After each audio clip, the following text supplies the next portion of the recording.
சில நேரம் நம்மள வீட்டுக்கு கூட்டிட்டு போறது ஒரு ஸ்ட்ரேஞ்சரா இருப்பாங்க. இதுல என்ன பெரிய அதிசயம்?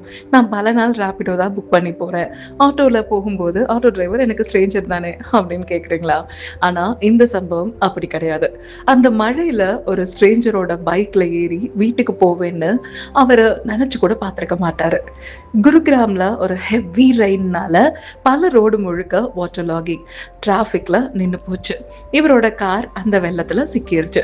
அப்போ திடீர்னு அந்த பக்கமா வந்த ஒரு ஸ்ட்ரேஞ்சர், "வாங்க நான் உங்கள கூட்டிட்டு போய் விடுறேன்" அப்படின்னு தன்னோட பைக்ல அவர ஏத்திக்கிட்டு அந்த ஃப்ளட்டட் ரோட்ஸ் வழியா வீட்டு பக்கம் கொண்டு போய் சேர்க்கிறாரு. அந்த பைக்கருக்கு இவர தெரியாது. இவருக்கும் அவர தெரியாது. ஆனா அந்த நேரத்துல ஒருத்தருக்கு உதவி தேவைப்பட்டது. இன்னொருத்தரால உதவ முடிஞ்சது. அவ்வளவுதான். நம்ம வாழ்க்கையிலயும் சில மனிதர்கள் இப்படிதான் வருவாங்க. நம்ம ஸ்டோரியில ஒரு சீன் மட்டும் இருப்பாங்க. ஆனா அந்த ஒரு சீன் இல்லன்னா அந்த நாள் வேற மாதிரி இருந்திருக்கும். சில கைண்ட்னஸ்க்கு பெரிய காரணம்லாம் தேவையில்ல. ஒரு மனசு இருந்தாலே போதும். என்ன சொல்றீங்க?